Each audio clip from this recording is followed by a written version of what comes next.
All right, hello. Welcome, everybody. Hope you all had a great weekend. Very excited to start talking to you about the project today. That's basically all we're going to be talking about from here on out. But before I do, I just want to give you a couple of reminders, including a grading update. I believe I have graded all of the assignment 3 submissions that I received. If you submitted it recently, like in the last day or two, it's possible that I haven't seen it yet, but if you submitted it last week or on time, certainly I believe I've graded them all. If I missed yours, you think it should have been graded and it wasn't, just shoot me an email. Mistakes happen, but I'm happy to take a look at it, fix any problems.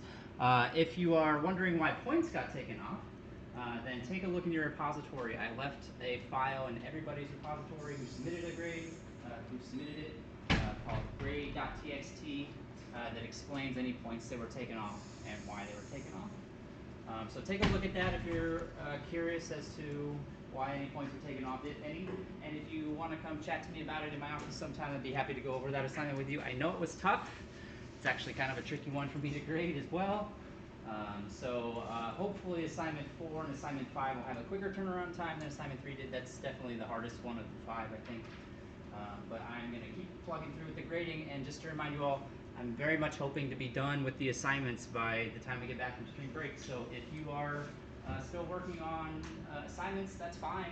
I checked before class, it looked like at least half of you had assignment 5 in, which is great. It's due today, so I'm imagining a lot of other people will probably submit it later on today, which is fine. If you have any other assignments outstanding, that's also fine. It's not too late. But after spring break, I'm not going to want to talk about assignments anymore. So if you're still working on something, please get that finished sooner rather than later. Always a good idea to give me a heads up about where you're at as well if you have anything outstanding, just so that when I'm grading, I don't accidentally mark it as a 0 or something like that. So yeah, just let me know if you need any extra time or any extra help on these assignments so that we can get all those wrapped up and focus on the project. The other thing I wanted to remind you of, I should have pulled up the calendar. I mentioned this a while ago, but I want to remind you all again that we are getting close to spring break, and I get a double spring break because I'm going on spring break. Well, I'll actually be here during this spring break, but then the week after that, I have to travel for a conference, so I will be out of town. The week after spring break, I'll be presenting in Portland, Oregon, all the way on the West Coast. So there will not be physical class here on these 2 days, the 18th and the 20th. These are just going to be work days for you to work on the project. There might be some other days like that towards the end of the semester, but I will not physically be here, so we will not have class on the 18th or the 20th. We'll definitely pick up where we left off, though, on the 25th. All right. Any questions about assignments or the calendar, spring break, anything like that before we talk about the project? Oh, one other thing I wanted to mention about assignment 5. It asks you to submit, the old code and the new code, right? I believe you can upload multiple files, so if you just want to submit the Java files directly, that's totally fine. You don't have to paste it all into one document. Some people have asked me about that. But also, if you paste it all into one document, as long as I can read it, that's fine too. Just make sure that it's actually readable. All right, let's talk about the project. So today, what I'm going to do is introduce you to the sort of framework of the project. What the structure of the project's like. It's probably a lot different than any other projects that you've seen, or maybe you haven't done a lot of projects yet. This is one of your first ones. And then we're also going to talk about a very important piece of project management. So I'm going to spend some time actually introducing another concept that really wouldn't have made sense before today, because you've been working on things individually up until this point, and now we're going to be working together in groups. And then, hopefully towards the end, if people need help finding a group, we can help out with that as well. So let's start with that. We're looking for groups of 3 or 4. This is really non-negotiable. So I know everybody's got friends, and I always get asked if people can work in pairs or in a group of 5. The answer is no. Really think that honestly, 3 is kind of the optimal size for a project like this. 4 is acceptable. Any more than that gets to be like too much communication, not enough work. Any fewer than that is not enough communication, right? Because the idea is to get used to working with teams of people. So if you already have a group in mind, great. If you don't, as I said, I will be willing to help you out with that later on in class today. Or if you're not here today and you're watching this in the future on the course recording that I posted, please shoot me an email as soon as possible so that I can help you get a group set up, because that is the first deadline that's coming up. If you look at the calendar, team formation, this is probably the easiest part of the project. You just got to tell me who's on your team. It's really as simple as that. If you click on this, it has a link to a form, right? And you just have to tell me who's on your team. I want this done by the end of the week, by Friday, before we all leave for spring break. I want to know who your teams are. So if you already know who your teams are, I only need this once. I don't need all of you to do it. Just one person on your team. Go ahead and start filling that out. And hopefully by the end of the week, we'll get everybody else settled into teams. Okay? And so the way that this is going to work, we're going to have 3 iterations. So the project takes 3 iterations, where an iteration lasts about 2 weeks. So 2 weeks of work per iteration. We have 6 weeks after spring break, so 3 groups of 2 is what we're looking at. And at the end of every 2 weeks, that's when you're going to stop working on the project and do a peer review. So quite literally, we're going to assign you a different project to look at. And you're going to look at the code that's been created by a different group and provide feedback to that group about the code that they're working on. So I think this is a really important experience for you to get. It's something that you don't get a chance to do a lot in an academic environment because we're so concerned about academic integrity, right? In this project, we actually encourage you to look at other students' code and provide feedback. That's an important part of professional code development, is collaborating, working with others to create the best code possible. So that's what we're trying to do here. That's what we're trying to replicate here. To kind of help keep things simple, in the past when the class was newer and I wasn't quite sure what I was doing, I let people choose their own project. This semester, I'm going to make you all do the same project. So the project is going to be made up by me. You don't have to choose what you're going to be working on. I'm going to tell you all what you're working on. In fact, on Wednesday, we're all going to start the project together in class, right? So we'll get the project kicked off together on Wednesday in class, and then we'll turn it over to you, and it'll be yours to work on from there. So that's kind of the plan for how things are going to go. And so then during the peer reviews, I want you to focus on the 5 things for the 5 criteria, I guess, for the project. This stuff's all listed on Canvas too, by the way. If you're furiously writing everything down, that's fine, but it's also listed on the iteration pages on Canvas if you're wondering. All this information is available here as well. I bring this up now, though, because I think it's very important to understand what you're going to be graded on ahead of time. Because, again, this is not the typical kind of criteria. Think about the kinds of things that we've been working on in this class, the kinds of things that we care about in this class. So the criteria that you're going to be graded on is testing. That's the first one. And really, it's do you have enough? That's almost always what this boils down to. I think maybe the better way of talking about that is code coverage, right? If you have code in your program, do you have something that is testing it to make sure that it works properly? Every piece of code that you write, with some exceptions that we've talked about and we'll talk about again, should have some tests to show that that code is doing what it's supposed to be doing. So testing is almost always, do you have enough tests? Feedback that you might get on this is like, hey, I see you have this method, but I don't see any tests for it. I think you should go back and do that. That's feedback that I get quite often for this category. All right. The second criteria that you'll be graded on is your repository management. So branching is a big one here. I'm going to expect you all to use a development branch.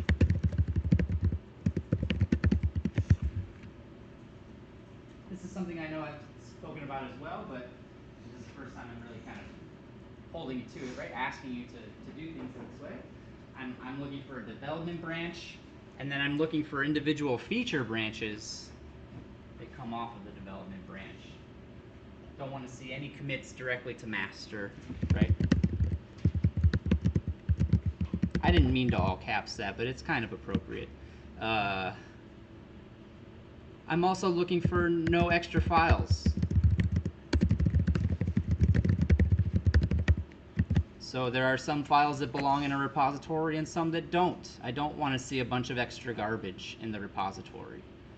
Only the files that need to be there should be there.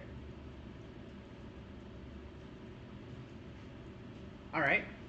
Project management is the third category, and that's actually kind of today's main topic after we get done talking about the project.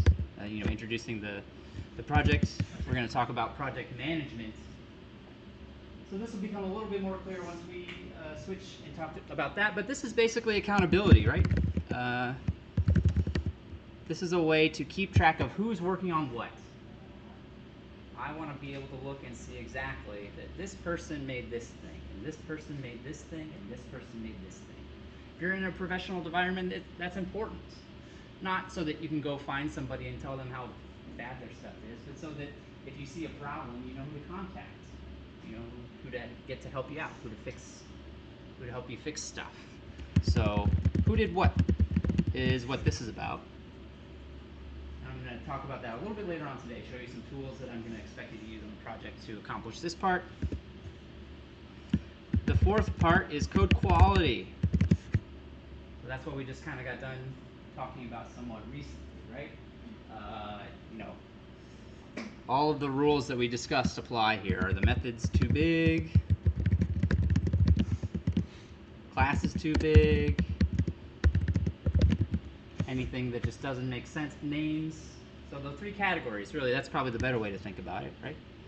We talked about naming, methods, and objects. So those are the kinds of things that I want you to think about when reviewing the other projects as well.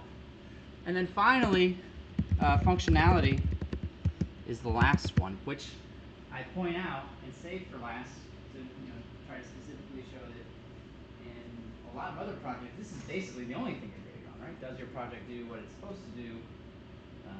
Did you make some flashy thing?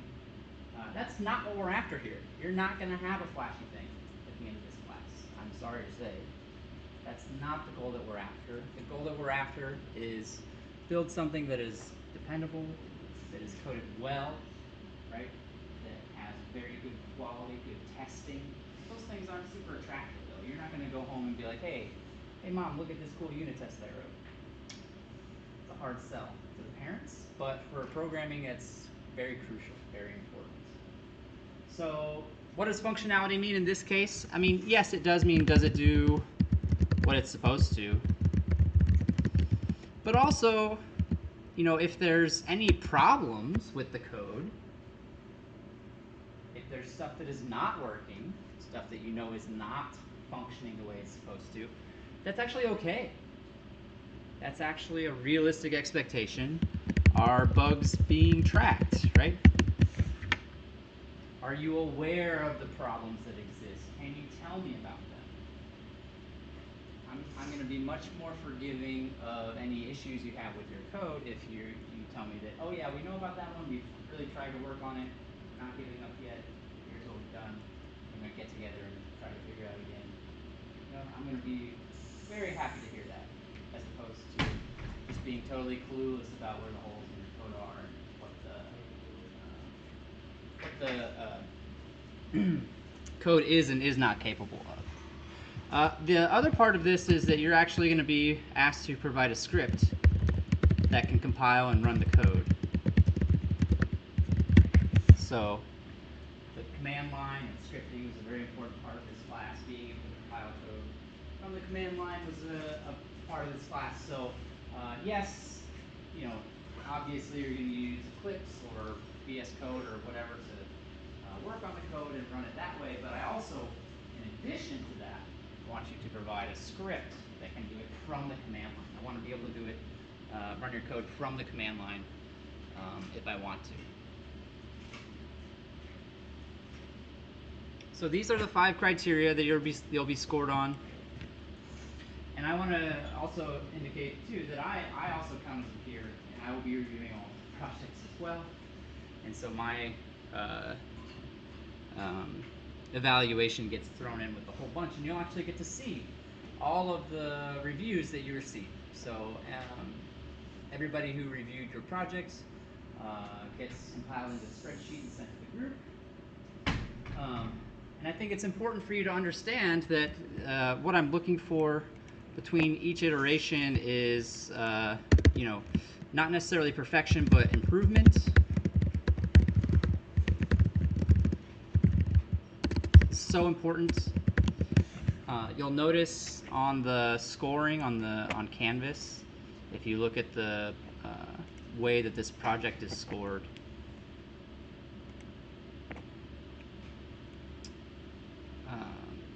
you get 10 points just for making a team. Those are like the easiest 10 points ever. And then each of the iterations is worth 20, 30, and 40. So it goes up, right? The idea is, the first iteration, honestly, it can be kind of a train wreck for some people, and that's okay. That's kind of expected, but you're going to get some feedback from your peers, from myself, right? So iteration 2, you're going to hopefully fix any problems that happen with iteration 1 and maybe make a little bit more progress, right? And it won't be so much chaos. And then by iteration 3, most teams are usually running at pretty full speed and cranking out some good code. That's a pretty typical path through the project. And I grade the project with that in mind. So the grades that you receive on iteration 1, for example, if you submit code that doesn't match the criteria, match the guidelines, you're going to get a grade that reflects that.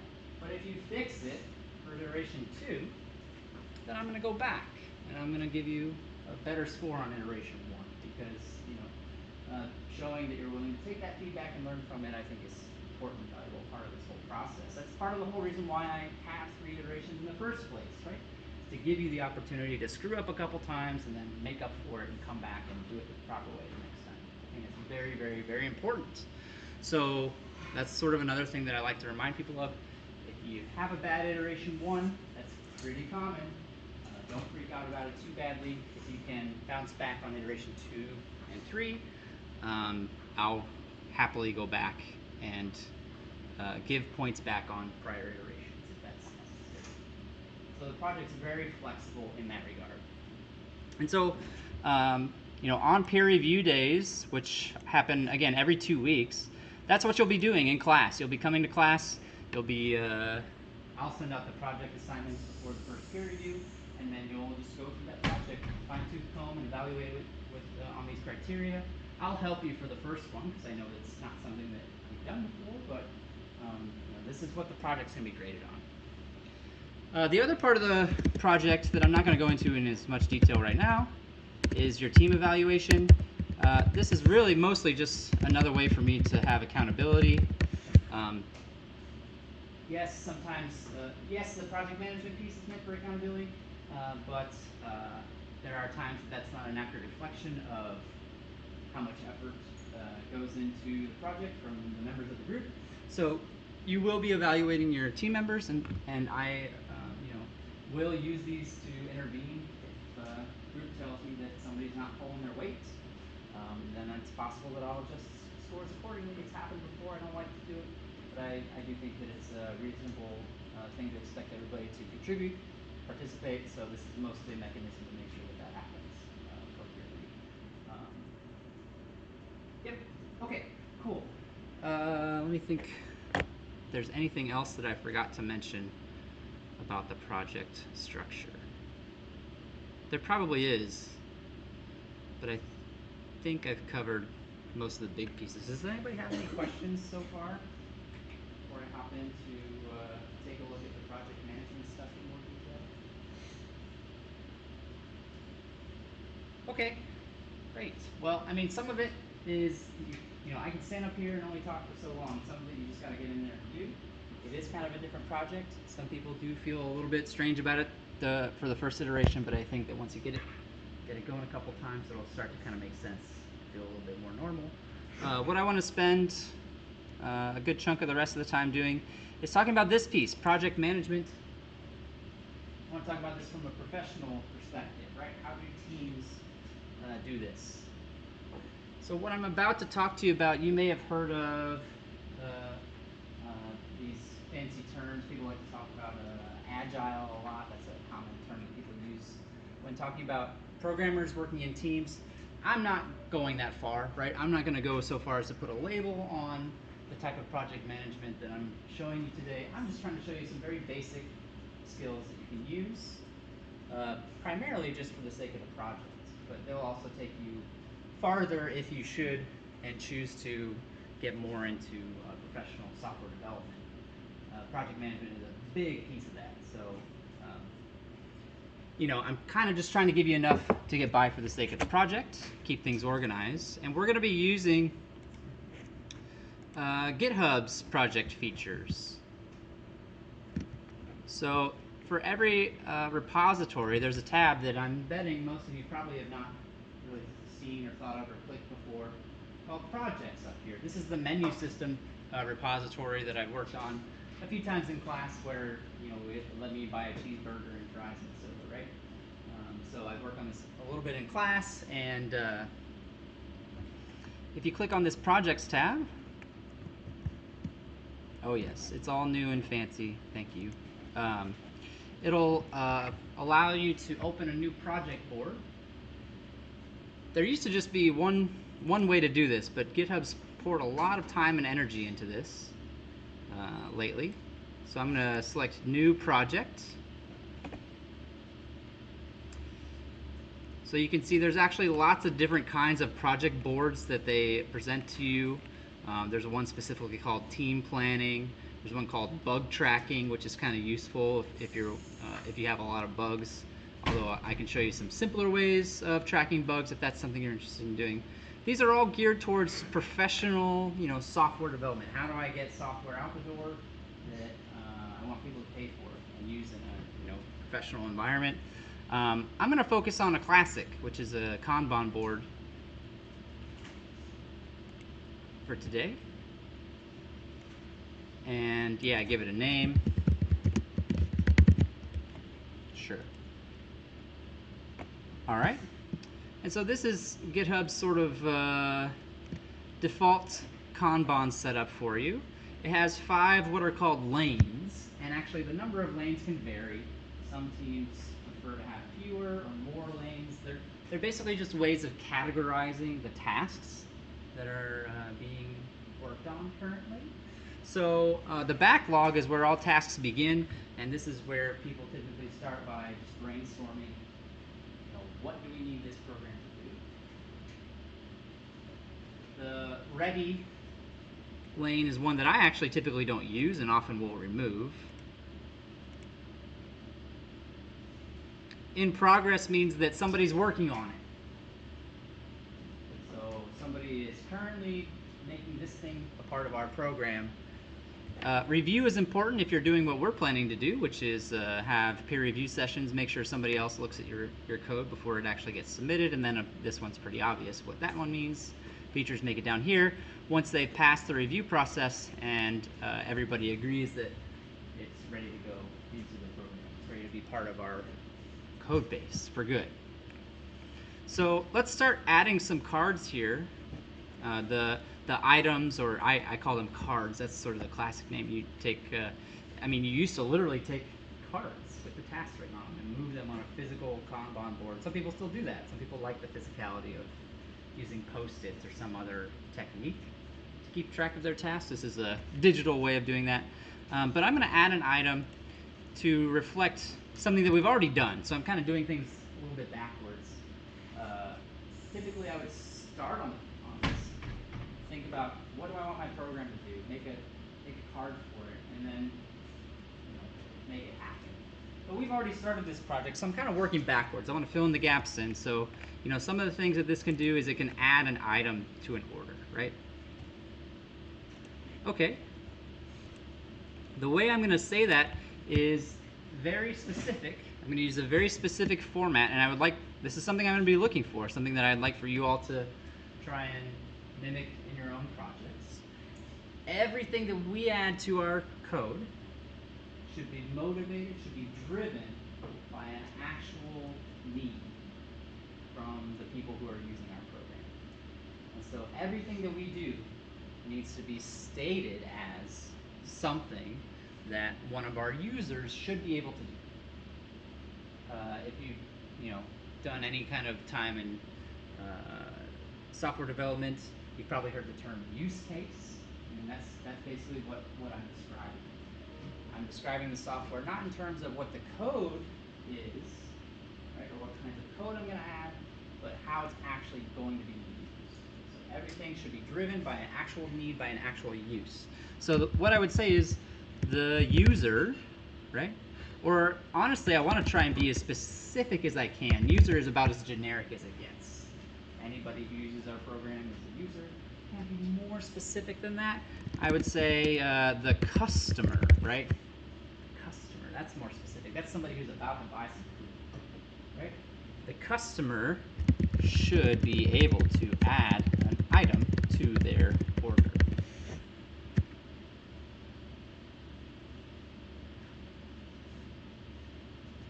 That's how I would define this task. All right, and there it is. Once I type that in, it goes ahead and pops up that card.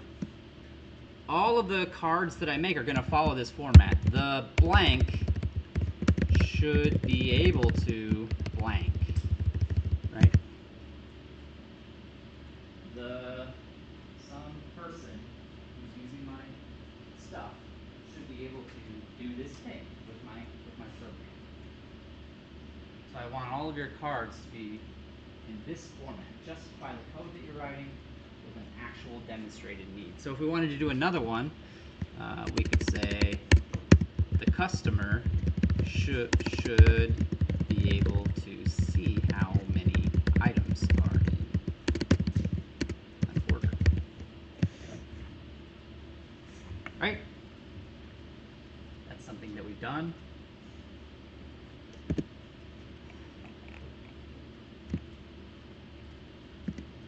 So I'm going to pause here for now. I want to make it clear, though, that in practice, I wouldn't stop at just 2. I'd sit here and try to think of as many as I can, right?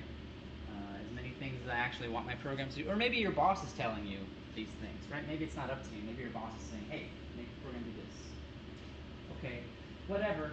As long as it's motivated by an actual demonstrated need, there's going to be a lot of stuff in this column, hopefully, eventually. And then what we're going to do, if you click on one of them, we can provide additional information if it's necessary. Notice that not all of these tasks are going to be equal, right? Some of them are going to be bigger, some of them are going to be smaller, simpler. So if you have a bigger one, you can provide some additional information. But I think what's more important, at least for our purpose, we can assign it to people. So I'm going to assign this, to myself. Obviously, if you're working in a group, you'd see more than just one person here. You'd see all the people on your team. That'll make more sense on Wednesday when we put together the actual project repositories that you're going to be using. But right now, I'll just assign it to myself. You can fill in some of these things if you want to, but that's not nearly as important to me as who it's actually assigned to. That's the accountability piece, right? It also helps make sure that we don't have 2 people working on the same thing, because that's just a waste of time. So we have this assigned. It actually shows you who's it's assigned to. And then once I'm ready to start working on it, I'll move it over into this column. And it shows everybody else on my team what I'm working on. I'm doing this right now. This comes with certain implications. When I move something into the in progress, that suggests that there's a particular thing happening in the repository as well. So this kind of comes back to the repository management part of the project. every single one of these cards, every single one of them, should have its own branch. Should have its own branch associated with it. So once this has been assigned to me and I've decided that I'm going to tackle it, my first step before I write a single line of code, before I do anything, is to make a branch for this. And it should actually follow the proper branching structure, which means that the branch shouldn't be coming off of master, it should be coming off of a development branch. These individual branches will be called feature branches and get merged back into development, and then at the end of an iteration perhaps, or some undetermined time in the future, will get merged back into master. I'm going to show you all of that actually with this project a bit later on today. Once I've done all the stuff, which actually is quite a lot. Let's talk about that. How much code is actually associated with this? The customer should be able to add an item to their order. What code is associated with that? Well, it's actually the menu item class, but that's not necessarily what I'm most interested in. This code, yes, but also, I mean, even things such as the unit tests, right? Associated with that method. So what do I expect to see in the branch? I expect to see not just the code to make the thing work, but I also expect to see the unit tests that show that the thing works. All in the same branch. Testing is part of implementing this feature. It's all together. So once I've written the tests, once I've written the code, and I'm satisfied that this task is complete, then I would go back to the board and switch it to be in review. This is a trigger to my group mates to then take a look at the code. You can use pull requests for this purpose. I'm not actually requiring you to use pull requests for this purpose on the project. You just want to like talk to each other face to face. That's fine with me, right? Like it doesn't have to be formally documented or anything like that. But once you have established through whatever process your group decides that the code is good, you would then move it into the done column, and you don't have to worry about it anymore. You're good to go. That task is finished. So this is kind of the process that I want to see, and we're going to do this on this project right now. I'm going to go through this whole process with you once right now. We're going to do it again on Wednesday too, actually, when I kick it off, just so that you get used to it. This is how I want you to work on the project. Does anybody have any questions about what I've done here so far before we actually take it for a spin? So these are things that I've already done. I just made these cards to kind of catch us up since this project started with the code. But let's add a new feature. Let's add a way to remove items from the order, right? That seems like a natural next thing to do. So I'm going to add an item over here. A user should be able to remove an item from an existing order. So I use the proper format, right? Although I think, again, customer is better here than user. User feels lazy. To me, it's a bit generic, right? Try to be specific if you can. Customer is better. Think about it. Eventually, I probably would want to add some administrator kinds of things. So having a difference between customers and administrators could be a very important distinction between tasks, right? So being specific as we can is important. Customers and administrators are both users. They have very different expectations on how to use the application. So be specific when you can. First thing we would do is add this card. And then we would choose who's going to do it. So talk amongst your group members and decide who it's going to be. Oh, it's going to be me because I'm the only person working on this project. That's fine.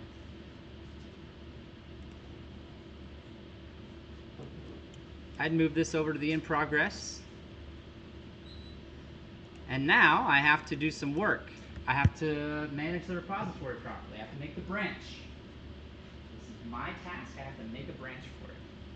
So you can use Eclipse to do this. I actually would probably prefer to do it on the command line if I'm being honest with you. But I don't really care. It's up to you. However you want to decide to do it is fine with me. I do want to right a wrong, though, that exists with this project. I don't believe I ever made a development branch, and I'm kind of embarrassed about that fact because I wish that I would have when I was working on this in class, but that's okay. We will do it now. We'll correct that oversight now.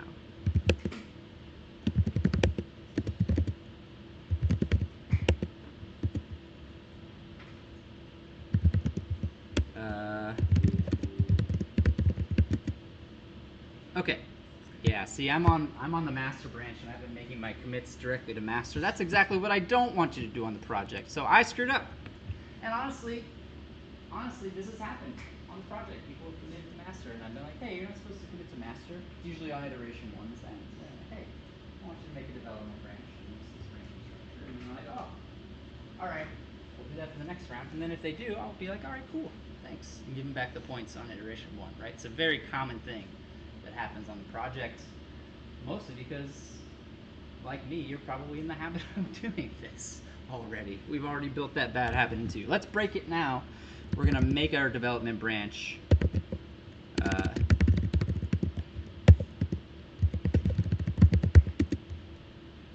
okay? And then I actually want to make one more branch for the feature that I'm working on. So what I don't want you to do is this. I don't want to see anybody's name in a branch name. Branches do not belong to people. They belong to parts of the program. They belong to the code. Branches are used to organize our code, right? Not people. The project management is used for people to help organize. Branches are used to help organize our code. So we're trying to match this up. This is not my branch, this is the feature branch. So remove item, right? Something along the lines of what I'm doing, what feature it is, what piece of new code I'm trying to provide here. That's what the branch should be named after.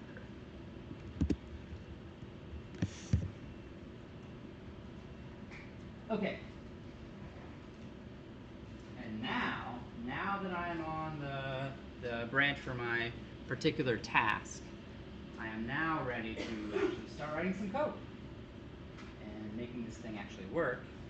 But I'm going to start with, the place where I've been trying to encourage you to think about starting, which is the unit tests. I want to start by writing some tests. The unit tests are part of the work of implementing this thing.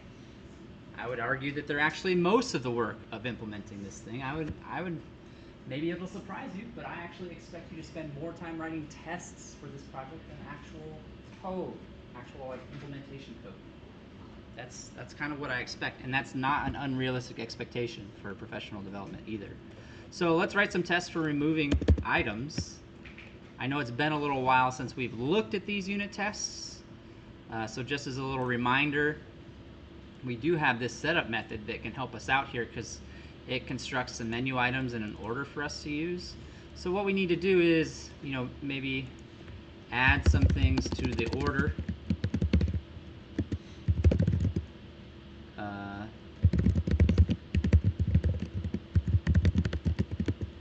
We'll add, burger to the order. If I wanted to, I could actually make an assertion right here, and it wouldn't necessarily be a bad idea to do. I could say make sure that the number of items is equal to 1, and then I could say remove item burger, and then to reflect the fact that it's been removed, I would then say assert true, the number of items is equal to 0. Right? Test-driven development says write a test that doesn't work, and we've succeeded. This test doesn't work because this method doesn't exist. We don't write the method first, we write the tests first. However, I would argue that we're actually not done writing tests yet. We need to think about what other kinds of things could happen when removing items, especially maybe not super straightforward situations. This is a pretty straightforward situation, right? I had a thing on the order and then I took it off. What's maybe a situation that's not so straightforward that we would also want to test? Anybody have any ideas? Can you think of a situation where you would try to remove an item that might be a little unexpected? Yeah. Good. What if we remove something that's not on the order? Good. I like this. Remove missing item? I don't know. Something like that. So instead of removing burger, we're going to remove soda. And what would we expect the outcome to be here? Well, we told it to remove something that's not there. I would expect it to still have the one thing on it, right? That's what I would expect. If you have a different expectation, though, that's not necessarily wrong. You would just make sure your test reflects what you want your code to do, how you expect your code to behave. I would argue there's another situation that we need to pay attention to as well. Maybe not as tricky, but let's remove an item from an empty order, right? So if I just say o.remove item right out of the gate, burger. Well, I should be able to check the size and see that it's, you know, not -1, but 0, right? If I remove an item from an empty order, that order is still empty. Still nothing. The size was 0 before. In fact, I could even say that if I wanted to, just to be extra super explicit, right? I could say this order was empty. I removed something from it, and it's still empty, right? It's still empty. As opposed to crashing, or telling me that it had -1 items, or some other strange outcome like that. So again, just kind of to reiterate a point I feel like I've already sort of made a couple times, I'm not writing one test for this thing, I'm writing multiple tests. I'm trying to conceive of all possible ways in which this could work and writing tests to accommodate for that situation. So, you know, to actually implement it then becomes very straightforward. The tests already tell me how it should work. It's then just up to me to make it work, make it do the thing that it's supposed to do.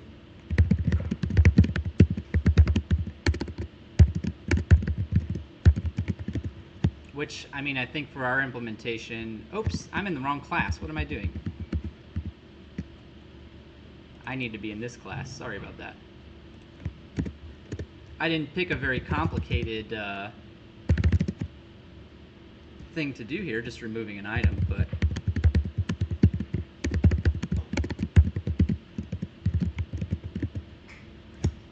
it'll probably just be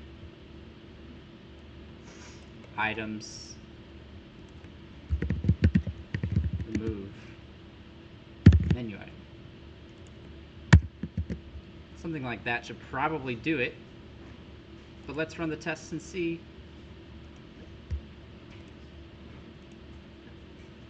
Uh-oh. I have a syntax error.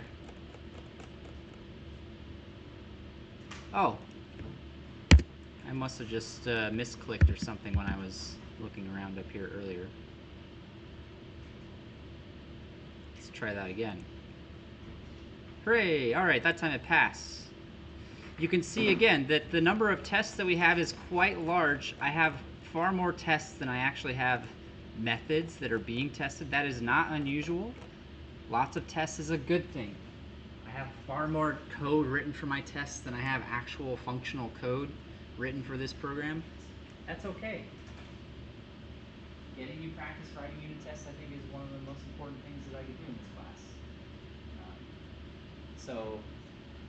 I want you to spend time thinking about these tests. I want you to spend time thinking about what should be tested. It's going to get more complicated because, you know, honestly, a lot of the tests I've shown you so far are rather simple. once you get a method that is doing more than just 1 or 2 lines. Although honestly, we want short methods, so hopefully all your methods are nice and short and easy to test. That's another reason to focus on code quality. Code that is written well is easier to test and easier to verify that it's being tested properly and working properly. The more code you have in a method, the more tests you have to write to cover all the possible paths that it could take through that method. So shorter methods are going to be much easier to test for that reason as well. Okay. At this point in time, I'd say, yeah, this code seems to be pretty good. I think everything is working the way I would expect it to. So now, if I want to, as the developer, I would come in and say, all right, I'm going to go ahead and make a commit.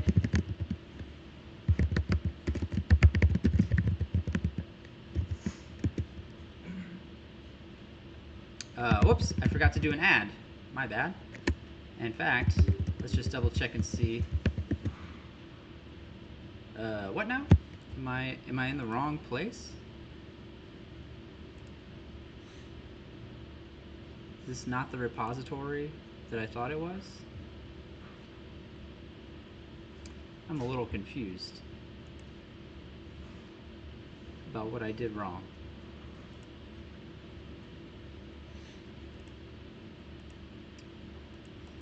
Well, I clearly took a wrong turn somewhere. I'm just gonna, just for the sake of keeping things moving, I'm gonna ask you to ignore my screw up and pretend like I did it properly so that I can finish out this little example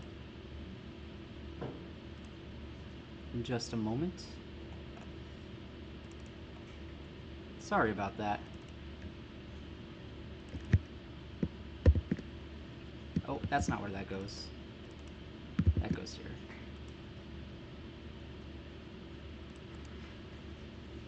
I think I must have this repository in 2 different places and I just went to the wrong one, I guess. I'm not so sure. But this part that you're watching right now is not a normal part of the development. That's me fixing a mistake that I made, and now hopefully I can add some files. There we go. Git add star will just add everything, so that's probably okay. I don't think there's anything that we don't want to include. Let's see. Yeah, that's fine. Now I can do my commit.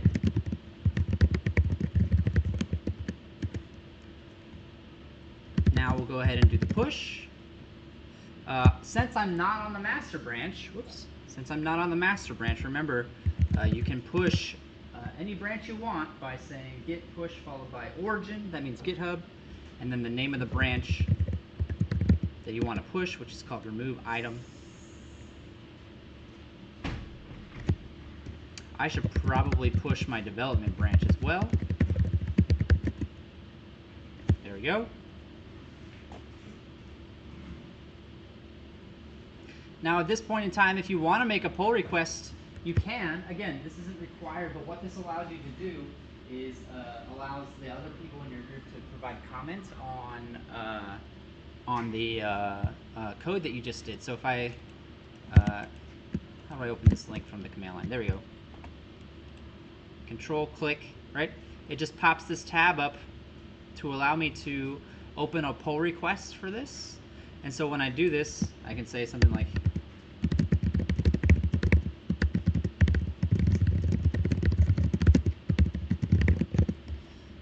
that maybe, create the pull request. And the nice thing about doing things this way is that you can actually integrate these pull requests with your projects, with your project management system. Again, this isn't required. I'm just kind of showing you some cool stuff that you can do. But now that I have that pull request, I can actually tie it to this card. So I can tie the pull request directly to the card by clicking this convert to issue button down here for our menu system project.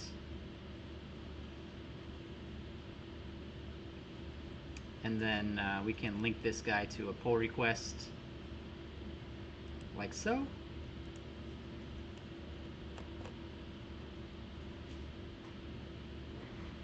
And so now anytime somebody looks at this card in the system, they'll actually be taken right to the pull request, and they can see all the comments that are made on it. You can actually do the, yeah. And then the final thing, once everybody's done commenting and everybody agrees that the code works and the tests are good and there's nothing that needs to be fixed, nothing that needs to be changed, you can close out the issue.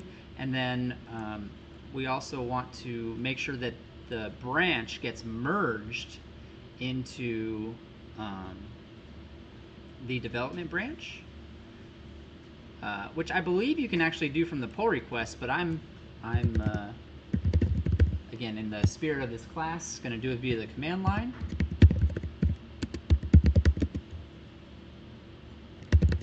We would run the merge command like so. Probably need to push the development branch after the merge is over. And once we have done that, this is, oh, I actually skipped the in review stage after I made the pull request, but once we've done that, this is well and officially done. Purple check mark means we're all good. And I think the important part to understand about merging to the development branch is that then the next time someone starts a new feature from the development branch, that code that I just merged into the development branch, that's part of it, right? They will have that code. They will start working with that new feature as part of their next starting point, and that's how we build small pieces. Yes? So every time that let's say it's over or we merge the feature into the development branch, should the merge member eventually communicate like there's flags so that does not take the merge? Yes, absolutely. I mean, it's not even necessary to communicate. I would say that if you're going to work on the I'm glad you actually asked this question. It's a very important question. If you're going to work on the project, first thing you should do is pull every time. Get on development, pull. Because especially for a large team, there's no way you're going to keep track of how many things are happening, right? You just got to assume that something has changed since the last time you sat down. So polling regularly is necessary. If you don't, what's going to happen? Well, you might get some conflicts, but we've seen that. We know how to fix that. So don't freak out too bad if that happens. That's pretty normal too. But thank you for asking. Great question. Yeah, great question. Oh, it wants me to pull a specific branch, I see. Like this. Already up to date. Yeah.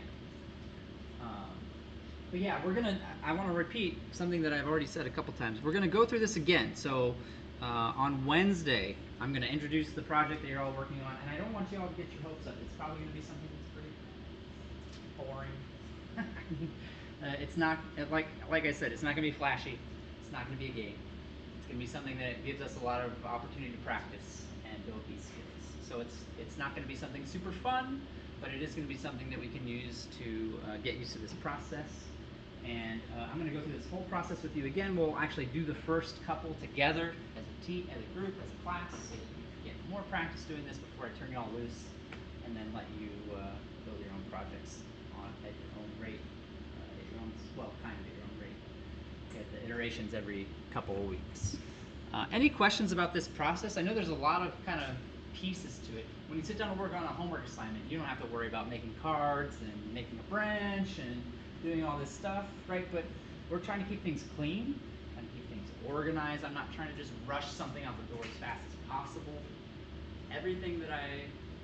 Nearly everything that I've talked to you about today is heavily focused on quality. Not just getting it done, but doing it properly. And that's what you're going to be graded on the project, right? Teams have done this. They'll show up on iteration 1 and they're like, I did the whole project in 2 weeks. Here's all this code that I wrote. No tests, everything's on master. I'm like, ooh, that's really, really bad. That is going to get a terrible grade, right? I don't want to see how much code you can crank out in 2 weeks. That's not what I'm looking for. I want to see that you're thoughtful about the tests, thoughtful about the quality of the code, thoughtful about how you keep your repository organized, how you delegate the work amongst your team, that all the people on your team are contributing their own pieces, right, and that you're working well together. That's what I'm really looking for. on the project. Cool. Does anybody have any questions? Yes. For version control, is using like code spaces or remote environments work well? I don't personally have any experience with them, honestly. I've been using Git for years, and I don't really see a reason to stop. So I guess I don't really know how to answer your question. I mean, probably. I assume there are some people who like those. Yeah, I just don't know if it's used in practice. Not that I'm aware of, no.